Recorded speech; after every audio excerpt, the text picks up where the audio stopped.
Yes, everybody, welcome back to Talking Wolves. Welcome back to a brand new match preview on the channel as Wolves are off to St Mary's this weekend to face off against Southampton, who currently sit at the bottom of the Premier League table with a really poor points total.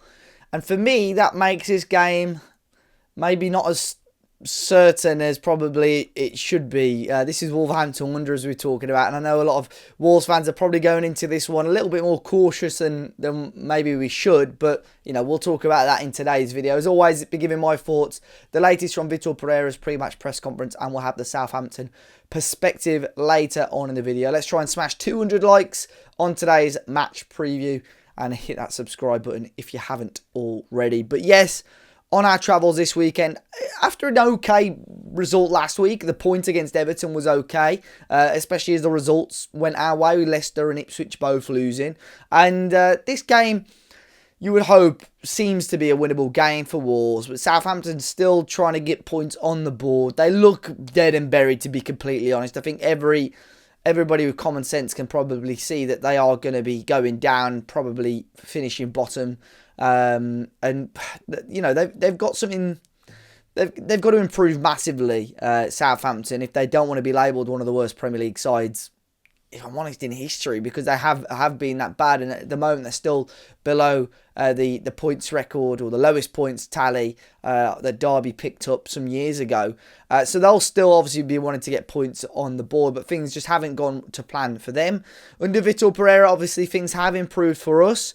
Life without Matheus Cunha will continue this weekend as well, serving his second game of the suspension. And as I speak right now, still no news whether he will be getting a longer ban or whether it will just be a slap on the wrist and a little bit of a fine. So he will obviously be with the Brazil squad for the national team with the international break. Vitor Pereira said he's happy that Matheus is with the Brazil team and hopes he can get some game time to keep himself sharp and play some matches for his national side. And we have got quite a few players out on international duty, which is great. A lot of players getting recognition still.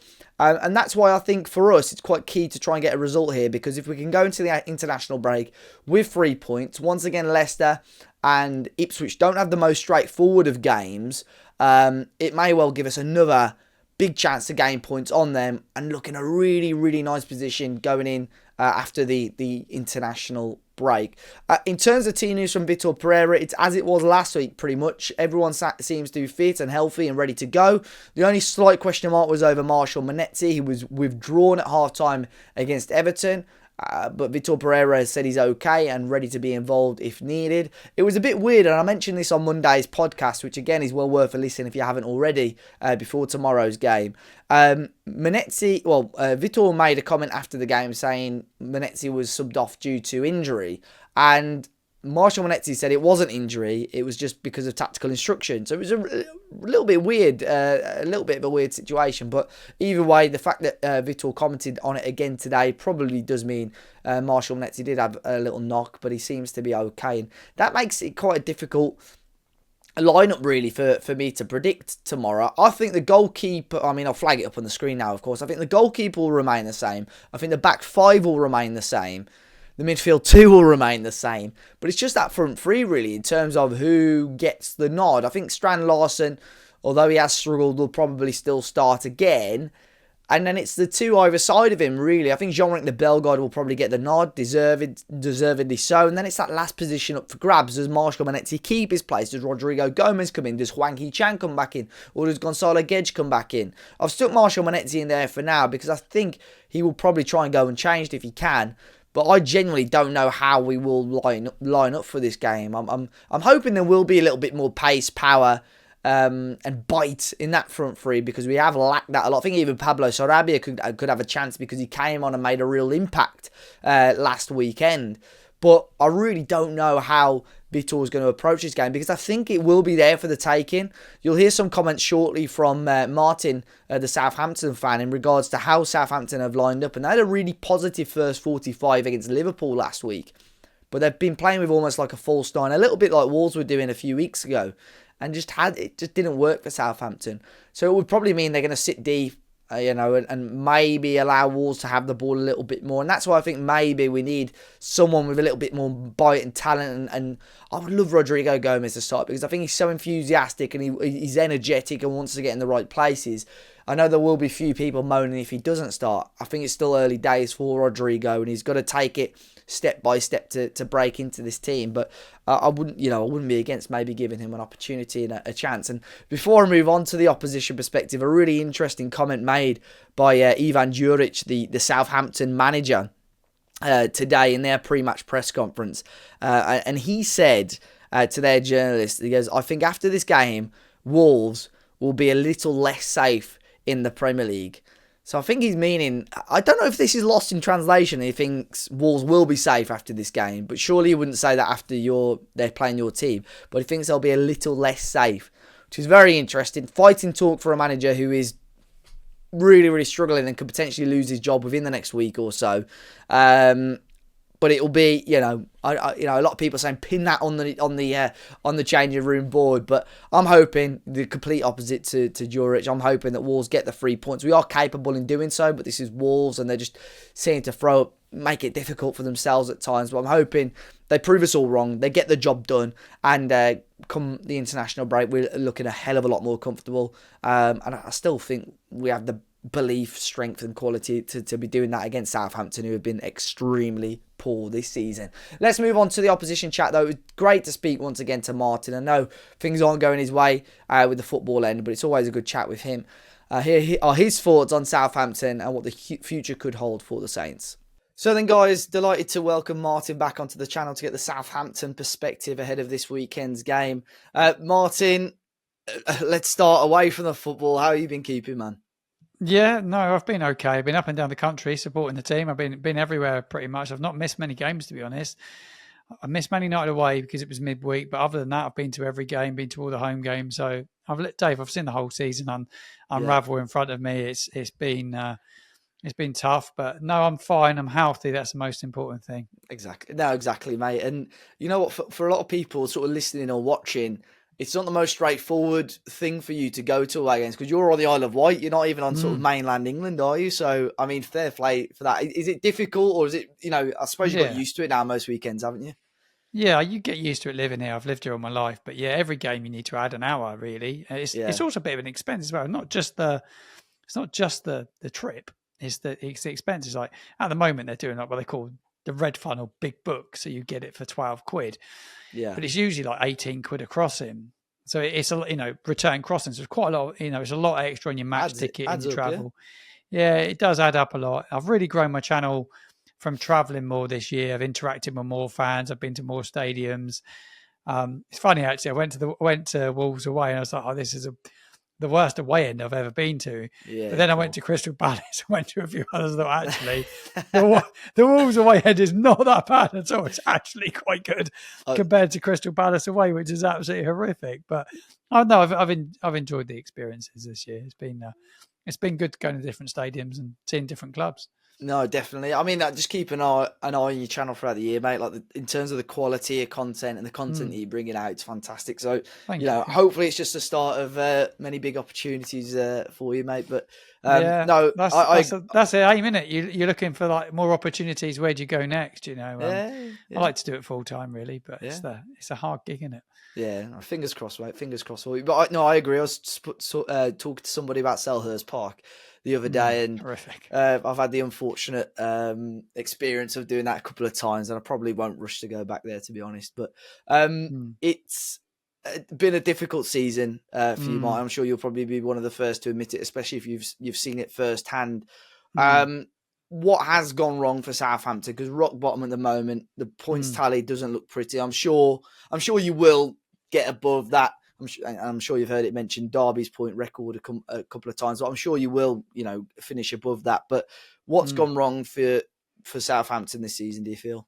Yeah, so much, Dave, so much. It's heartbreaking actually as a fan to have watched it unravel in front of us, really. And it all goes back to that final day against Leeds. You get promoted back to the Premier League. You've got a young manager in Russell Martin who's not even 40 years old. He was on Monday Night Football with Carragher and Dave Jones on Monday night, and actually really enjoyed the show. And he's spoken a fair bit about what went on. the minute they got promoted, they didn't have the right bodies around Martin really for recruitment. So Jason Wilcox, who was our director of football, left, and it was a big miss. He was a big miss because him and Russell were very aligned in terms of what the player that they were going to target, the caliber of player they wanted to identify to bring to the football club. He left long before the championship season ended, did Jason, but they didn't replace him. So Russell goes into the season, into pre-season with himself, who's never recruited for the Premier League, alongside Darren Mowbray, who's Tony Mowbray's brother. And they were recruiting for the Premier League and they never done it. And he said on Monday Night Football, they were very shocked by the athleticism of the Premier League, the power, the pace, and how clinical it is. Personally, as a fan that's watched it, I'm not shocked by it by any stretch of the imagination. It was everything I expected and maybe a little bit more, but it is a clinical division. We only dropped out of it for a year. We didn't have the right people in the boardroom, the right people in the door that understood the division well enough. And he was let down, Martin, big time. But then he's not helped himself because he's wanted to play a certain style of football. Though he did compromise and go with a back three for a long period of time and try to make it a little bit harder to beat and without the ball become a back five. Unfortunately, that his range just didn't work. He just didn't get any points, didn't get anywhere near enough points on the board. Inevitably, if you don't win enough games as a football manager at any level, you will get sacked. And he was sacked after the massive defeat against Tottenham 5-0 at half-time. We were 3-0 down inside 10 minutes. He was never, ever going to survive that moment. Yeah. And ever since, they obviously changed manager. And it's not got any better. It's just probably got worse. It has got worse. We're terrible. Yeah. Terrible. I'll touch on the new boss in a second, but it's interesting because with Russell Martin, it was that he had this specific brand of football that he wanted to play, and it was at the time, especially in the Championship, was fairly attractive. And I'm looking at a few new signings now. I mean, it's maybe easy for me to comment in hindsight. There are some players there that you would think could do a job. Obviously, Aaron Ramsdale, Wolves were after quite a little bit in the summer. Got Premier League experience. Ben Brereton Diaz, who I know really has struggled at Southampton, and there's a couple of other players there. Bringing Adam Lallana back for that experience, Charlie Taylor, Ryan Fraser, but I don't know. And like you said, I think you look at the Premier League quality, and surely Southampton would know. When you drop down, obviously you've done well in the Championship, but the gulf in class and quality, is difficult. And if you haven't got the right people, not just on the pitch, but like you've already said, behind the scenes, there, you are going to get, left behind. And obviously that leads me on to Ivan Juric, who's come in. Again, he has managed some decent sides in the past, but what's your take on him? And do you think he's a long-term manager for Saints, or do you think he'll be moved on at the end of the season? No, he'll be moved on. I think if you get beaten against you guys at the weekend, I think he could be moved on now because it's going to be a 2-week break. He's got one win on the board, which was at Ipswich Way. That's his only points, 3 points that day. You can't really take into account the game at Fulham because he was in the stands and hadn't had any time with the players. But that you can't really class it as his first game, so he's got 3 points. We have a very good goalkeeper in Aaron Ramsdale. He's been the pick of the bunch in terms of signings. Without him, we would have seen even bigger defeats than what we'd seen. And a Wolves fan tuning in, you'd be thinking, really? Because I've seen you get beaten 5-0 here, 5-0 there. The Brighton defeat a couple of weeks ago. If it wasn't for Aaron, we would have lost 10 easily. It would have been double figures. He made multiple saves, but he's done that week in, week out. No matter where we've been, he's kept us in games. He's kept the scoreline respectable, and the players have brought in have not been good enough, not been up to standard by any stretch of the imagination. He's the only one. Even Juric is coming, like you spoke about. He promised heavy metal football, high intensity football. We've seen scrap metal football. It's been absolute rubbish, nonsense. It's been turgid. It's been awful. We were playing. Well, the biggest bugbear for me is we spent the whole season last year playing in a 4-3-3. We play with a back four. We get to the playoff final. We went with a 5, with the 3 centre backs, with the wing backs. Martin deployed that, and then he did the same in the Premier League. And we never looked comfortable. We've played our our best right back, Walker Peters, at left back. It's never worked. Juric has come in and he's tried to do the same. So he's played the same system. But all he does is bypass midfield. He likes it. He likes a couple of players that Martin didn't like, but then Flynn Downs, who is a dead starter under Russell, doesn't feature under this manager. He's already fallen out with him. He's already not got Tyler Dibbling on board. Tyler Dibbling looks lost in this system under this manager, and we look worse. Like, you will come to St Mary's this weekend, and if you go after Saints and press and look to get the ball forward quick, you'll beat us comfortably. You'll comfortably beat us. I don't see where this bloke is going to get another win. Honestly, don't. And obviously, if he does go, like you said, he may, if we get the 3 points. What do you think it will be, that they just sort of accept defeat, that you're going down and get someone caretaker in, and then maybe a new permanent boss in the summer? Yeah, definitely. So for me, if we don't beat Wolves or get a draw, we would go into the final month. It'll be a month to go because we won't have another game till April. Our next league game's in April. And that's like a month before the season ends on single digits, which is freaking alarming, isn't it? To have 9 points in April is quite unforgivable in my opinion. Juric, whether they'll hang him out to dry at the end of the season, I'm not sure. The owner spoke about him being the long term, that he'd be the manager next year. It's already well known down this neck of the woods that Danny Rowell is the number one choice for next season, the Sheffield Wednesday manager. He's the man for the job. Simon Russ took temporary charge when Russell was sacked. I'd give it to him now and let him see it out. Juric doesn't have the players on board. And I think if you don't have the players on board, Dave, you've got a big problem at any club. Yeah, especially, I'm just looking again, I've got your transfers. Flynn Downs, you did pay around 15 million for. Dibbling, who was probably one of the players that a lot of neutral fans have been talking about, because he's actually, shown up a little bit and starred a little bit even in games that you'd fallen, you'd struggled with. And for a new manager, that basically to have both of those against him almost is a little bit of a worry and a little bit of a concern. And not wishing for Southampton to sell their players, but Dibbling, you could demand a decent fee for. But if he's not starring or he's struggling, that fee that you could demand probably lowers a little bit as well. In terms of the squad for you going into next season, you're probably looking at that 11 right now, and probably 95% of it you will probably class not as Premier League quality.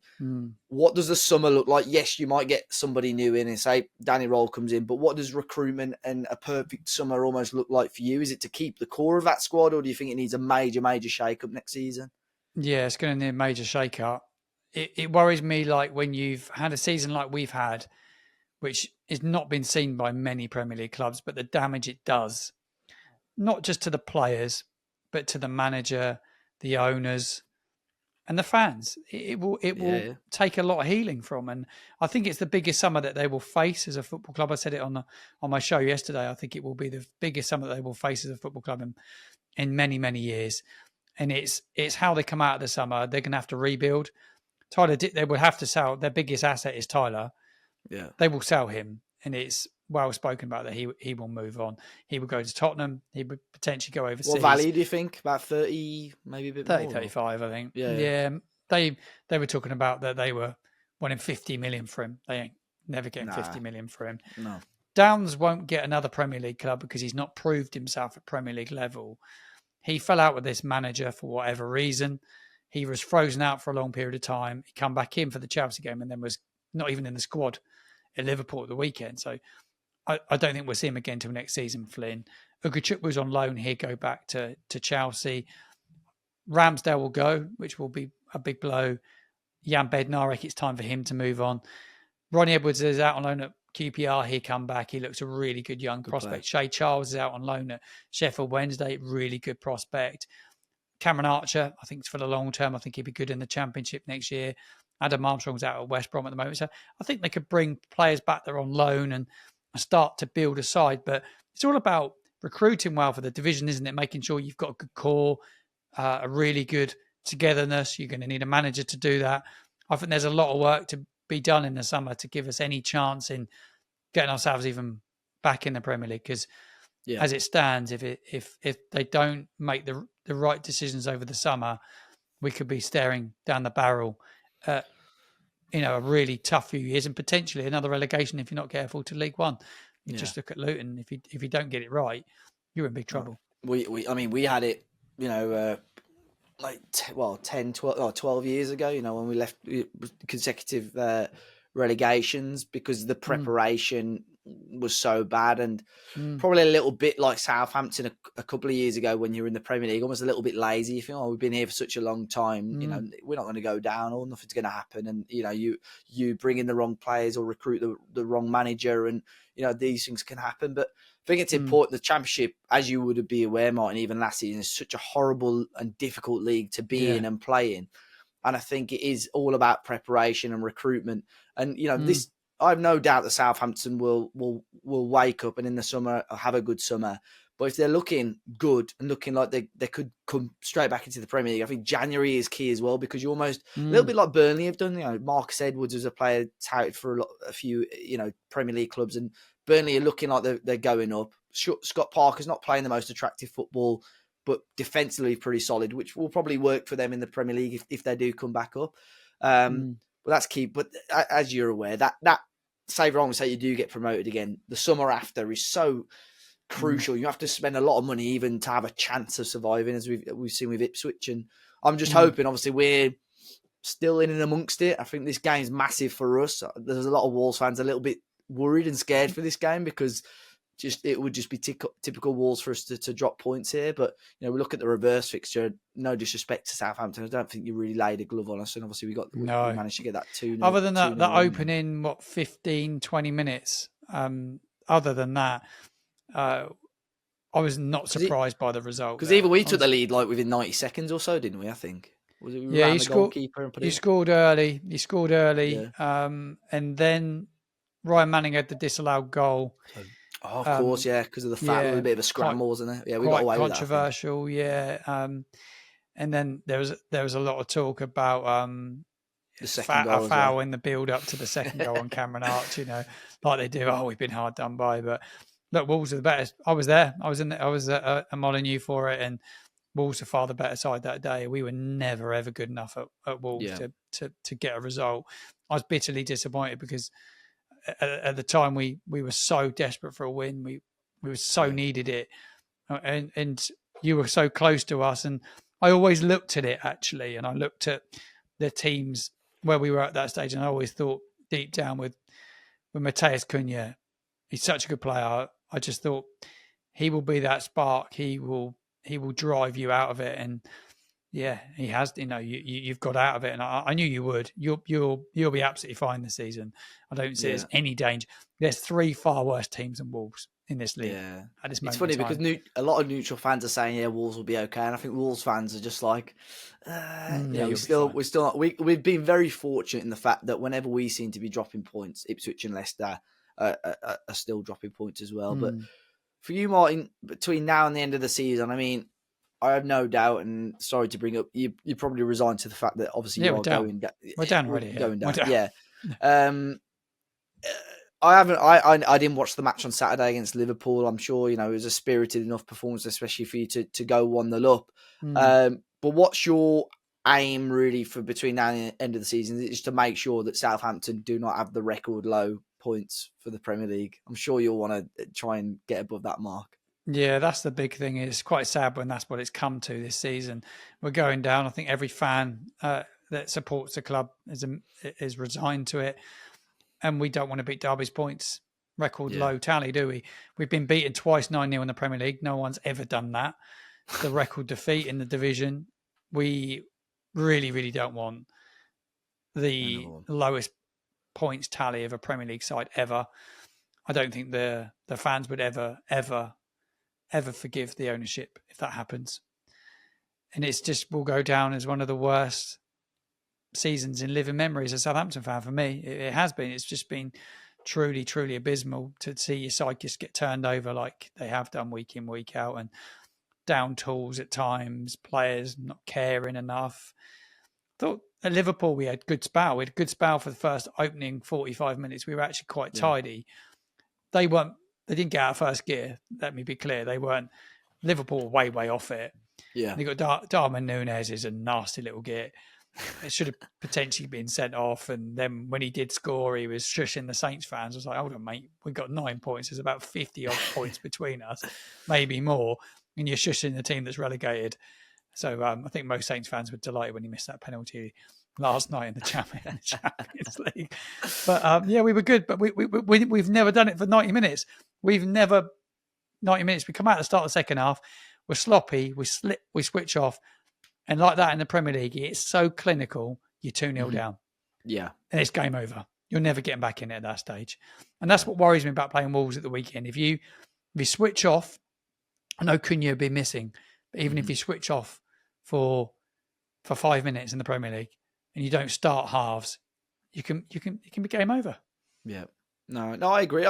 Similar thing against Fulham for us. Not Tuesday, gone the Tuesday before. Literally that. Lost 2-1. Both their goals were in like the first 90 seconds of each half because we just didn't wake up quick enough. And we were much better than Fulham on that night. And because we fell asleep for pretty much 3 or 4 minutes throughout the game, it cost us a point or 3 points. I know it's obviously you mentioned Cunha missing that being a little boost for Southampton. We did look okay against Everton, to be fair, at the weekend without him as well. If I had to trouble you for your score prediction, Martin, what are you thinking? Got to be honest, I hate going against my team. I'm not one that I hate like saying we're going to get beaten, but I don't see where a win comes from. It would be so disheartening for the fans to lose another home fixture. They deserve a home win, but I don't see where we're going to hurt you at this weekend. And the way that Juric set up at the weekend, he's found a system. He's gone back to the 4 at the back. He had a 5-through midfield with a false 9. If he does that at home at the weekend, I will be absolutely furious if he goes the way he did last week. I think he will. I think he'd go without a striker because he doesn't fancy Archer. Unuachu's a bit clumsy. Yeah. And I have this horrible feeling that you'll turn us over the weekend. I'm going to go with a 2-0 Wolves win. And it hurts me to say that, but that's what I think. I would be the same. But all I can say to you is fair play for supporting, because I'm sure there's a lot of Saints fans probably before Christmas that gave up and said, even season ticket holders that probably haven't rocked up and, for the amount of money in away games, fair play and keeping the content coming as well. But for people that want to check out the content, Martin, where's the best places for them to do so? Yeah, got me on YouTube channel @footballmartin_. Over on TikTok, all your major social network platforms. Like Dave said, I cover Southampton up and down the country, but not only to cover Southampton, I like to talk about the other teams. So Dave's coming on my channel to give an insight into Wolves. So if you want to check out Dave on my channel, pop over and watch it. And yeah, I catch up with fans up and down the country from their clubs, and we take a look at their season, like I'm going to do with Dave today, and get an insight into what's been happening, what the feeling is in the fan base and the expectation for the season, and get a feel for each club. I love it. So give me a follow. I'll make sure I leave a link to that in the description as well if people want to check it out and subscribe as well. And all the best for the rest of the season, Martin. Thank you, Dave. Difficult campaign, and hopefully we do obviously chat again soon, whether it's about football in general or hopefully a fixture between the two teams. Hopefully not next season, but maybe the season after you guys bounce back and come back into the Premier League. Yeah, absolutely. Thank you, mate. Cheers, mate. Thank you. So big thanks once again to Martin. I'll make sure I leave a link to him and his channels in the description down below. Well worth a watch, well worth checking out his content if you enjoy the content of other clubs as well. And let me know your score predictions. I've gone with a 2-1 Wolves win. As per usual, it's just a staple of my predictions, I suppose. But let me know your thoughts and score predictions. As always, let's continue to hit that like target of 200 likes. Subscribe to the channel if you haven't already. Fingers crossed it's 3 points to the Wolves. We'll be back with all the standard post-match content tomorrow evening. And look after yourselves. Until next time, guys, I'll see you on the next one.